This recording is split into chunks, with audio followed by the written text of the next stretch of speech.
सरदार शहर हूँ। मैं राजस्थान के चूरू जिले का दूसरा सबसे बड़ा नगर हूँ। आज मैं आपको मेरे इतिहास और वर्तमान के साथ यहाँ की फेमस चीजों के बारे में बताऊंगा कि कैसे एक छोटे से गांव ने स्मार्ट सिटी सरदार शहर का रूप लिया। साथ ही बताऊंगा कि कैसे यहाँ के निवासियों ने मुझे समृद्ध और ऐतिहासिक बनाने में सहयोग किया।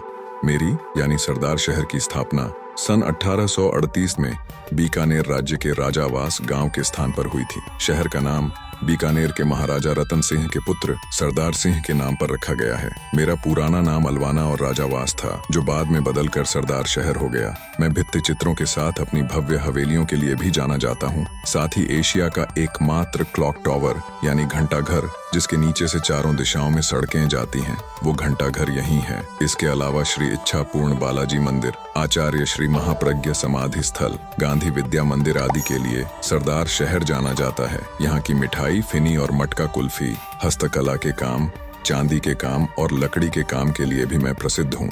आपको बता दें कि आप ये वीडियो सिटी एक्सप्लोर चैनल पर देख रहे हैं। हम ऐसे ही वीडियो अलग अलग शहर के बनाते हैं, तो देखने के लिए हमें फॉलो करें। क्या पता अगला वीडियो आपके शहर का हो। चलिए टॉपिक पर वापस आते हैं।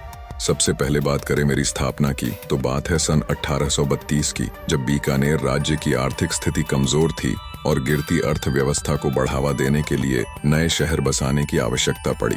इस विचार को कार्य स्वरूप देने के लिए ये काम हुकुमचंद सुराणा को सौंपा। हुकुमचंद सुराणा व मदन सिंह छाजेड़ शहर बसाने की जगह ढूंढते हुए सवाई गांव के आसपास आए, तो यहाँ उनको एक गांव मिला जिसका नाम अलवाना था। कुछ जगहों पर अलवाना का नाम अलचाना, राजावास या राजियाबास भी बताया जाता है, लेकिन अधिकतर जानकारी में अलवाना गांव का वर्णन किया गया, तो उन्होंने इसी गांव को बसाने का फैसला किया तथा सन 1832 में अलवाना का नाम महाराज रतन सिंह के पुत्र सरदार सिंह पे सरदारगढ़ कर दिया गया और किले की नींव रखी गई तथा राज कर्मचारियों के लिए मकान बनवाने प्रारंभ कर दिए। शहर को जल्दी विकसित करने के लिए घोषणा की गई कि सरदारगढ़ में बसने पर 5 वर्ष तक कर यानी टैक्स नहीं लिया जाएगा, और अगर कोई हवेलियां बनाता है तो उसे बीकानेर राज्य द्वारा सहयोग राशि पुरस्कार में दी जाएगी। फिर क्या था, देखते ही देखते सन 1838 तक एक छोटा सा गांव बड़े शहर में बदल गया और सरदारगढ़ का नाम बदलकर सरदार शहर कस्बे की स्थापना की गई। कहते हैं कि सरदार शहर के भादासर गांव में तांबे की खान भी हुआ करती थी। इसके अलावा सरदार शहर के आसपास जिप्सम के भंडार भी पाए गए थे।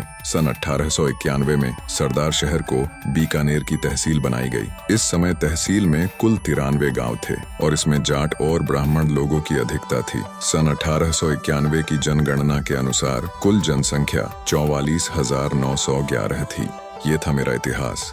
अब बात करें वर्तमान की, तो अभी मेरे यहाँ वो सारी सुविधा है जो एक शहर में होनी चाहिए। मैं राजस्थान के चूरू जिले का एक तहसील मुख्यालय हूँ। यहाँ नगर पालिका, पंचायत समिति तथा कोर्ट व तहसील कार्यालय भी बने हुए हैं। इसके अलावा पुलिस थाना, बिजली बोर्ड, पेट्रोल पंप भी है। साथ ही यहाँ रेलवे स्टेशन भी है, जिसकी स्थापना सन 1917 में हुई थी। यहाँ से रतनगढ़ के लिए कई ट्रेनें जाती हैं और रतनगढ़ स्टेशन देश के हर बड़े शहर से जुड़ा हुआ है। यहाँ से कई ट्रेनें देश के अलग अलग कोने तक जाती हैं। यहाँ शहर का अपना रोडवेज बस डिपो 1976 से संचालित है, जो राजस्थान के कई शहरों को बस सेवाएं प्रदान करता है। सरकारी बस स्टैंड के अलावा कच्चा बस स्टैंड भी फेमस है। यहाँ एक घंटा घर है, जो एशिया का एकमात्र सबसे बड़ा घंटा घर है, जिसके नीचे से यातायात का आवागमन चारों दिशाओं से होता है। इसकी ऊंचाई 60 फीट है और इसके मीनार की लंबाई लगभग 35 फीट है, जिसमें स्विट्जरलैंड की घड़ी लगी हुई है तथा इसका निर्माण सन 1972 में टाटिया परिवार ने करवाया था। मेरे यहाँ एक प्राचीन किला भी था, जिसमें अब तहसील कार्यालय है।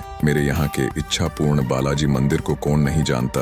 द्रविड़ शैली पर बना ये मंदिर पूरे राजस्थान में प्रसिद्ध है। मंदिर परिसर में हर जगह बेहतरीन शिल्प और मूर्ति कला का काम देखने को मिलता है। इस मंदिर का निर्माण सरदार शहर के एक व्यापारी सेठ मूलचंद मालू ने 2005 में करवाया था। यह विश्व का ऐसा इकलौता मंदिर है जिसमें बालाजी की प्रतिमा राजशाही दरबार के रूप में है। इस रास्ते से सालासर जाने वाले यात्री पहले यहाँ धोख लगाते हैं। कहते हैं यहाँ आने से मनोकामना पूरी होती है। शांतिपीठ भवन, ये जैन मंदिर और जैन श्वेतांबर तेरा पंथ के 11वें आचार्य श्री महाश्रमण जी की जन्मस्थली है। यहाँ आचार्य महाप्रज्ञ समाधि स्थल भी है। इसके अलावा कई अन्य मस्जिद व मंदिर भी हैं, जिनमें श्री सच्चियाय माताजी मंदिर, बाबा रामदेव जी और शनि मंदिर, सत्यनारायण जी का मंदिर, श्री नाथ जी मंदिर, रानी सती मंदिर और संतोषी माता मंदिर और कांकड़ भैरव मंदिर ऐतिहासिक है। मैं पुरानी हवेलियों के लिए भी जाना जाता हूँ। यहाँ काफी पुरानी फेमस हवेलियाँ हैं, जिनमें जम्मर हवेली। ये हवेली लगभग 185 साल पुरानी है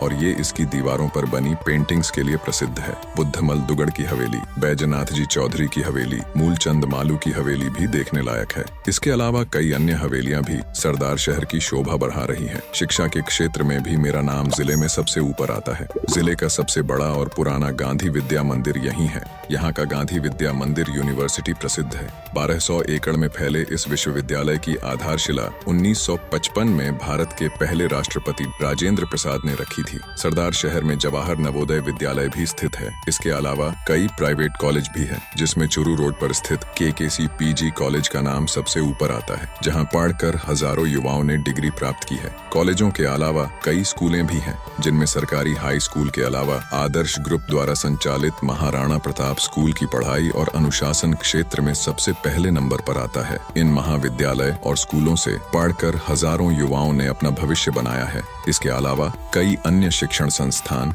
कंप्यूटर सेंटर व कोचिंग सेंटर भी हैं, जिनमें RK बेनीवाल के द्वारा संचालित यहाँ की स्थापना डिफेंस एकेडमी संस्था बहुत फेमस है। यहाँ से तैयारी करके 400 से ज्यादा छात्र भारतीय सेना में सेवा दे रहे हैं। अगर आप कभी सरदार शहर आओ तो यहाँ के जोधपुर मिष्ठान भंडार की मिठाई का स्वाद जरूर लें। मेरा दावा है कि आप अंगुलियां चाटते रह जाएंगे। चिकित्सा क्षेत्र में भी संपन्न हो। यहाँ आधुनिक सरकारी हॉस्पिटल के अलावा कई अन्य निजी हॉस्पिटल भी हैं, जिनमें Bardia hospital and trauma centre अपनी बेहतरीन चिकित्सा सुविधा के लिए मशहूर है। यहाँ रुकने के लिए काफी सारी धर्मशालाएं तथा होटल भी बने हुए हैं, जिनमें रतनगढ़ रोड पर स्थित होटल RK पैलेस अपनी सुविधाओं और साफ सुथरे कमरों के लिए फेमस है। यहाँ ताल मैदान, पुराना जोहड़ा व कुआं भी है, जिसका पानी यहाँ के वासियों ने सदियों तक पिया। पर अब इन प्राचीन धरोहरों को मरम्मत की जरूरत है। यहाँ बनी गौशाला क्षेत्र की सबसे पुरानी गौशाला मानी जाती है। मेरे यहाँ अगर मनोरंजन की बात करें तो यहाँ का राजवी स्विमिंग पूल और वाटर पार्क इलाके में चर्चा का केंद्र बना हुआ है। इसका बड़े स्तर पर निर्माण कार्य चल रहा है। यहाँ हर उम्र के लोग अपना दिल बहलाने के लिए आते रहते हैं। मुझे शिक्षा, स्वास्थ्य जैसी जनोपयोगी सेवाओं के लिए क्षेत्र में अव्वल माना जाता है। इसका एक बड़ा कारण यहाँ के सेठ परिवारों का यहाँ के विकास में योगदान भी है। मालू व मित्तल जैसे कई परिवारों ने विभिन्न कामों के लिए दिल खोलकर खर्च किया है, वह चाहे सड़कों का निर्माण हो या विद्यालयों का। ये दिखाता है कि इन परिवारों ने जमीन से जुड़े रहने का यह अनूठा प्रयास किया गया है। अभी यहाँ आधुनिक पुलिस स्टेशन का निर्माण हो रहा है, जिसका निर्माण भी मालू परिवार करवा रहा है। सरदार शहर कस्बा अपने अतीत से वर्तमान तक अनेक उतार चढ़ाव देख चुका है, जहाँ एक ओर पुराना शहर आबादी के दबाव से और घना आबाद होता रहा है, वहीं चारों ओर इसका फैलाव होने से इसकी सीमाएं और बढ़ती गई। तो ये था मेरा इतिहास और वर्तमान, जिसे याद करके मैं और मेरे निवासी गर्व महसूस करते हैं। अगर आप भी मुझे देखने आ रहे हैं तो मैं बीकानेर से मात्र 140 किलोमीटर की दूरी पर हूँ। यहाँ सड़क व रेल मार्ग से आ सकते हैं। तो चले आइए सरदार शहर घूमने। ऐसे ही वीडियो के लिए सिटी एक्सप्लोर को फॉलो करें। सिटी एक्सप्लोर के सभी दर्शकों का धन्यवाद।